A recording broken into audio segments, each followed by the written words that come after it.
Welcome back, seekers of truth.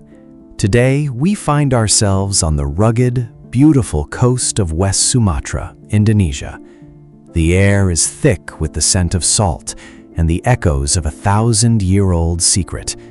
Finn has arrived here, standing on the very sands where history and myth become one. He's not just looking for a view, he's looking for the origin of a tragedy. Something feels heavy in the atmosphere, as if the rocks themselves are trying to speak.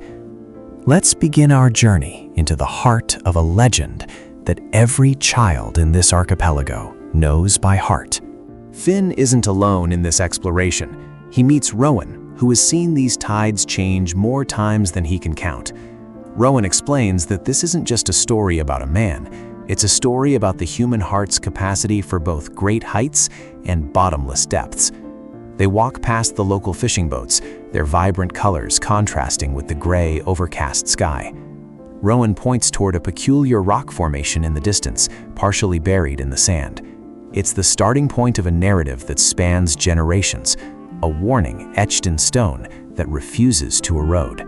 As the sun dips lower, they are joined by Elara, who holds the oral traditions of this land like a sacred flame. She begins to weave the tale of a boy named Malin, born into a world of poverty, but blessed with an unbreakable spirit. Elara's voice is soft, but carries the weight of the mountains. She tells Finn that to understand the end, we must first understand the beginning, a time when the ocean was both a provider and a separator. The village we see now was once a humble cluster of huts, where a widow and her only son struggled to survive against the odds. Centuries ago, in a small hut made of bamboo and palm leaves, lived Malin Kundang and his mother, Mande Rubaya. Their life was a constant battle against hunger. Malin was a diligent boy, helping his mother gather firewood and fish the shallow waters. Despite their hardships, there was a deep bond of love between them. Mande Rubaya worked herself to the bone to ensure Malin had enough to eat, often skipping meals herself.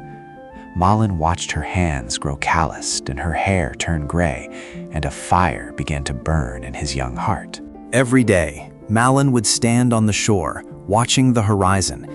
He saw the majestic merchant ships with their white sails, carrying spices, gold, and silk to distant lands. He dreamed of being on one of those ships, of leaving the cycle of poverty behind. He promised himself that he would one day return to his mother with riches beyond her wildest dreams. He wanted to buy her the finest silks and the most delicious food.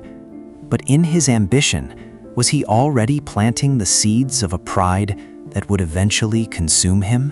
One fateful day, a large merchant ship docked at their small village. The captain was looking for strong young men to join his crew for a long voyage across the seas. Malin knew this was his chance, his only chance. He ran to his mother, his eyes sparkling with hope and desperation. He begged her for her blessing to leave.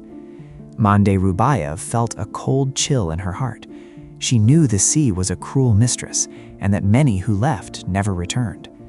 But seeing the fire in her son's eyes, she could not say no. The parting was heartbreaking. Mande Rubaya packed a small bundle of food for him, her tears falling onto the dried fish and rice. She made him promise to remember his home and to return to her soon. Malin hugged her tight, promising he would never forget where he came from. As the ship pulled away from the dock, Malin waved until his mother was just a tiny speck on the shore. He didn't realize then that the distance between them would grow into something far more dangerous than just miles of water. Years turned into decades. Malin worked harder than anyone else on the ship. He started as a common deckhand, scrubbing floors and hauling ropes under the scorching sun. But his intelligence and ruthlessness quickly caught the eye of the merchants. He learned the languages of foreign lands, the art of trade, and the secrets of the sea. Slowly, Malin began to amass his own wealth. He bought his own ships, then a fleet. He became known as the most successful merchant in the region, a man of immense power and influence. Back in the village, Mande Rubaya never stopped waiting. Every single morning she went to the shore and stared at the horizon, hoping to see a familiar sail. She grew older, her back more bent, her eyes dimming with age, but her hope remained bright. Every ship that docked, she would ask the crew if they had heard of a man named Malin Kundang. Most laughed or ignored her, but she never gave up. She prayed every night for his safety, unaware that the son she loved had been replaced by a man who valued gold more than blood. Malin eventually married a beautiful princess from a distant kingdom. She was accustomed to luxury and prestige. Malin, ashamed of his humble beginnings, told her that he was born of noble blood from a great city. He buried his past deep beneath layers of silk and lies. He convinced himself that the poor boy from the fishing village was dead. When his wife suggested they sailed to the West Sumatran coast to see the beauty of the islands, Malin hesitated, but eventually agreed, confident that no one would recognize the grand lord he had become. The news spread like wildfire through the village. A ship so large it looked like a floating palace was approaching the bay. It was adorned with gold and carried hundreds of soldiers and servants. Mande Rubaya heard the whispers. "Malin is back! Malin has returned!" Her heart skipped a beat, and for a moment she felt young again. She ran to the shore, her breath ragged, her legs shaking. She didn't care about the gold or the ship. She only wanted to see the face of her son one last time before she left this world. As the ship docked, a grand wooden ramp was lowered. Malin stepped out, dressed in clothes that cost more than the entire village. His wife stood beside him, her jewelry glittering in the tropical sun. Mande Rubaya pushed through the guards, her eyes fixed on the man at the top of the ramp. She recognized the small scar on his arm, a mark from his childhood. "Malin, my son!" she cried out, her voice cracking with emotion. She tried to reach for him, to embrace the child she had mourned for years. But Malin looked at the old woman in her tattered, dirty clothes and felt a wave of cold shame. His wife looked at him, confused. "Who is this beggar woman, Malin? Why does she call you son?" she asked. Malin saw the eyes of his crew and his noble wife upon him. He could not bear the thought of his secret being revealed. In that moment, he chose his pride over his mother. "I do not know this woman," he shouted, his voice echoing across the water. "Take this crazy beggar away from me." Mande Rubaya was stunned. She thought she had misheard him. "Malin, it's me, your mother. Don't you remember the food I packed, the promise you made?" She tried to move closer, but Malin, fueled by a dark rage, kicked her away. He called her an imposter, a liar looking for his money. He ordered his men to set sail immediately, wanting to leave this place and the ghost of his past behind forever. Mande Rubaya fell onto the hard sand, her heart shattering into a million pieces as her own flesh and blood spat upon her love. As the ship moved further into the sea, Mande Rubaya knelt on the beach. She didn't cry for help or for food. She looked up at the darkening sky and raised her hands. Her voice was no longer that of a frail old woman. It was the voice of a mother whose soul had been trampled. "O God," she whispered, "if he is not my son, let him sail in peace. But if he is truly my son, Malin Kundang, then I ask for justice. He has forgotten his mother, so let him become as hard and cold as the stone he has become in his heart." The response was instantaneous. The calm sea erupted into a chaotic nightmare. Massive waves, taller than the ship's masts, rose from the depths. Thunder shook the very foundations of the earth.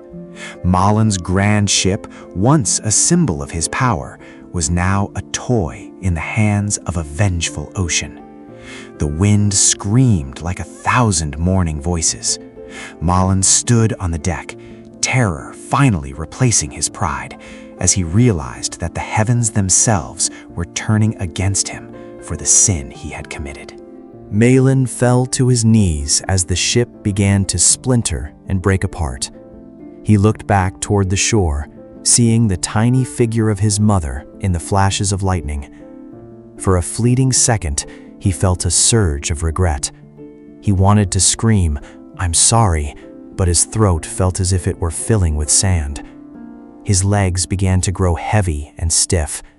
He tried to move, but he found he was rooted to the deck. The transformation had begun. The curse was not just a story, it was a physical reality claiming him. A massive wave finally crashed over the entire vessel, dragging it down into the depths. When the storm cleared and the sun rose the next morning, the grand ship was gone. All that remained on the shore was a pile of debris that looked like the wreckage of a ship, and a single solitary rock in the shape of a man kneeling in prayer. Malin Kundang had returned home, but not as the king he wanted to be. He had become a permanent part of the landscape, a silent monument to the consequences of forgetting one's soul. Back in the present, Finn stands before that very rock. It's a chilling sight. He touches the cold surface, feeling the weight of the story Elara just told. Is it just a legend, or is it a true crime of the spirit? Rowan stands beside him, observing the tourists who come to take pictures. He remarks that many people think the curse was about the stone, but the real curse happened long before the storm. It happened the moment Malin decided his mother was a burden to his ambition. Rowan turns to Finn and says, "Perspective is a strange thing. Malin saw his mother's poverty as something that diminished him. He didn't see that her sacrifice was the very thing that gave him the strength to leave in the first place." Rowan explains that we all have mothers, roots, values, or people who nurtured us. When we cut those roots to fly higher, we don't realize we're actually cutting our own lifeline. The higher we go, the harder we fall when there's nothing left to hold us to the earth. Elara joins them, her eyes soft with compassion for the mother in the story. She tells them that Mande Rubaya's curse wasn't out of hate, but out of a broken equilibrium. In the ancient ways, the bond between parent and child is a cosmic law. To break it so violently creates a ripple in the universe that can only be stilled by justice. Memory is a form of gratitude, Elara says. To forget where you came from is to lose the map of who you are. Malin became stone because he was already hollow inside. Finn asks if there is any hope in such a dark story. Elara smiles and points to the children playing on the beach nearby. "The hope is in the telling," she says.